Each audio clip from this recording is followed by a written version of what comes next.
Right గా breaking news చూస్తున్న మాజీ మంత్రి కాకాని గోవర్ధన్ రెడ్డిని పోలీసులు అరెస్టు చేశారు. కొన్నాళ్లుగా పోలీసుల నుంచి తప్పించుకుని తిరుగుతున్న కాకానిని బెంగళూరులో ఏపీ పోలీసులు అదుపులోకి తీసుకున్నారు. అనంతరం కాకానిని పోలీసులు నెల్లూరుకు తీసుకొచ్చినట్లు సమాచారం. అయితే నేడు నెల్లూరు వెంకటగిరి కోర్టులో హాజరుపరిచే అవకాశం ఉన్నట్లు తెలుస్తోంది.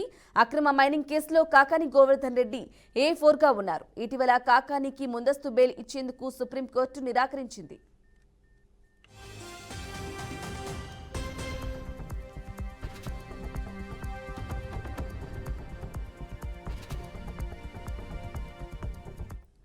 రైట్ గా ఇదే అంశానికి సంబంధించి తాజా అప్డేట్ అందించడానికి మా బ్యూరో చీఫ్ గోపీనాథ్ అందిస్తారు. గోపీనాథ్, చెప్పండి, కాకాని అరెస్ట్ కు సంబంధించిన అప్డేట్స్ ఏంటి?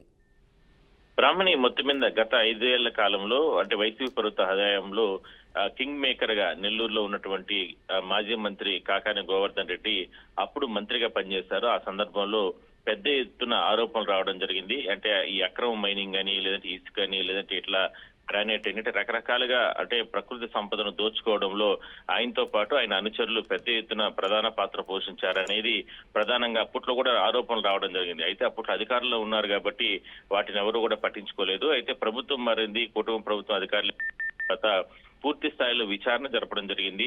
అసలు ఏం జరిగింది ఏంది ఆ 2-3 సంవత్సరాల్లో. అయితే ఆయన మంత్రిగా ఉన్న హయాంలోనే పెద్ద ఎత్తున అక్రమ మైనింగ్ సంబంధించి వాళ్ళతో కుమ్మక్కయ్యి వాళ్ళ దగ్గర నుంచి పెద్ద ఎత్తున ముడుపులు తీసుకోవడం, దాంతో పాటు మైనింగ్ వ్యవహారాల్లో పెద్ద ఎత్తున ఆయనతో పాటు ఆయన అనుచరులు, కుటుంబ సభ్యులు తలదూర్చి పెద్ద ఎత్తున అంటే నిబంధనలకు విరుద్ధంగా అక్రమం అంటే మైనింగ్ సంబంధించి ఎక్కువగా కొల్లగొట్టడం ఇవన్నీ కూడా చేశారనేది ప్రధానంగా ఆరోపణలు రావడం జరిగింది. ఆ వాస్తవాలను దృష్టిలో పెట్టుకొని ప్రభుత్వం కూడా చర్యలు తీసుకోవాలంటూ కూడా అంటే ఆదేశాలు ఇచ్చిన నేపథ్యంలో పోలీసులు కేసు నమోదు చేయడం జరిగింది. అయితే ఈ కేసుకు సంబంధించి దాదాపుగా 2 నెలల నుంచి కూడా అరెస్ట్ చేస్తారంటూ కూడా పెద్ద ఎత్తున ప్రచారం రావడంతో అయితే A1, A2, A3గా కాకుండా ఈయన A4గా పెట్టడం జరిగింది.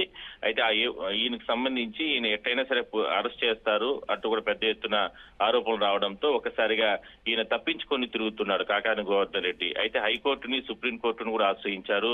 అంటే కక్ష సాధింపులో, రాజకీయ కక్ష సాధింపుల చర్యల్లో భాగంగానే తనని అరెస్ట్ చేయాలని చెప్పి ఇప్పుడు కూటమి ప్రభుత్వం చూస్తుందంటూ కూడా ఆయన కోర్టును ఆశ్రయించడం జరిగింది. అయితే అంటే వాస్తవాలన్నింటినీ కూడా పరిగణలోకి తీసుకున్నటువంటి కోర్టు ఆయనకి ఎక్కడా కూడా అంటే ముందస్తు బెయిల్ ఇవ్వలేదు.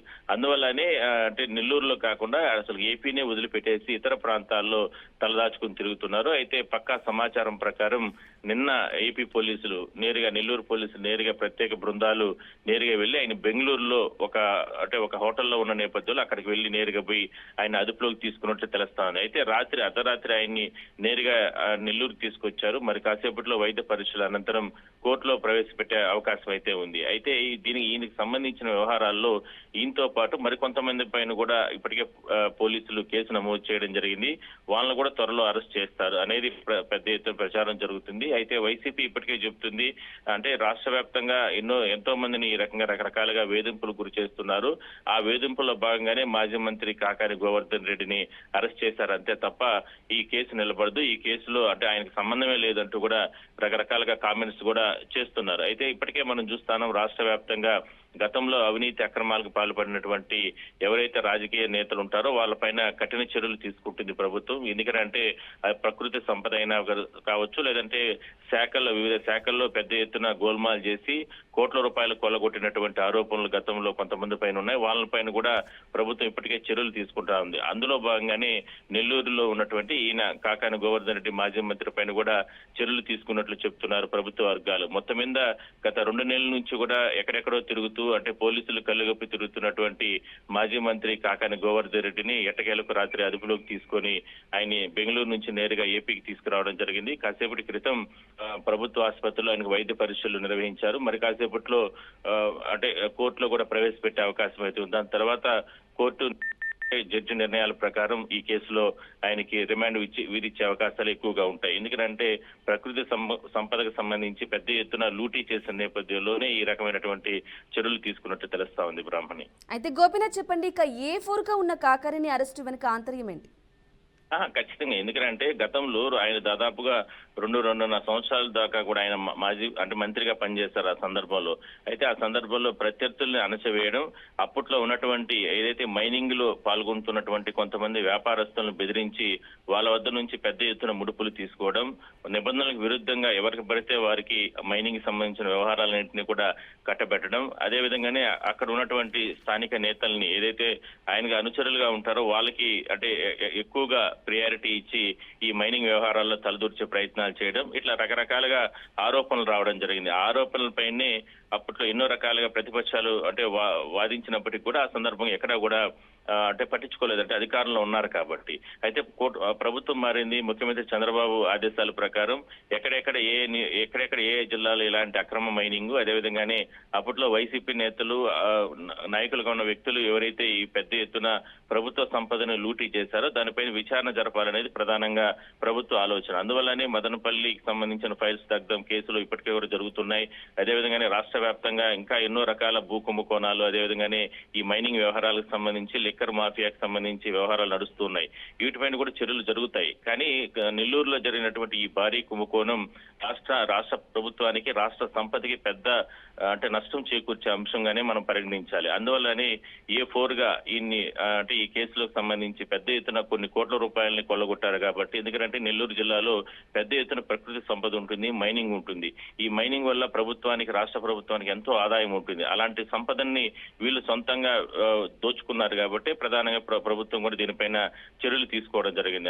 అందులో భాగంగానే కాకాని గోవర్ధన్ రెడ్డి పైన కేసు నమోదు చేయడం జరిగింది.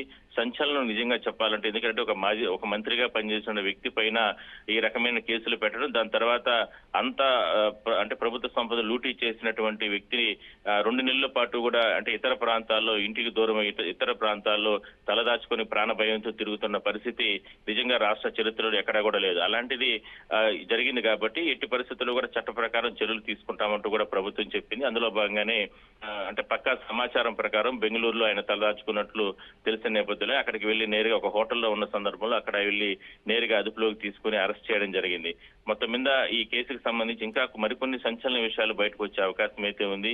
ఇందులో కాకాని గోవర్ధన్ రెడ్డే కాదు, అప్పట్లో ప్రభుత్వ పెద్దలుగా ఉన్నటువంటి కీ రోల్ గా ఉన్నటువంటి వాళ్ళకు కూడా ముడుపులు వెళ్ళినట్లు ప్రభుత్వ వర్గాలు చెప్తున్నాయి. ఎందుకంటే నెల్లూరులో ఈ మైనింగ్ వ్యవహారాల్లో కింగ్ మేకర్ గా ఉన్నటువంటి కాకాని కేవలం ఒకరు మాత్రమే, దీని వెనకాల చాలా మంది ఉన్నారు, ప్రభుత్వ పెద్దలు కూడా ఉన్నారు.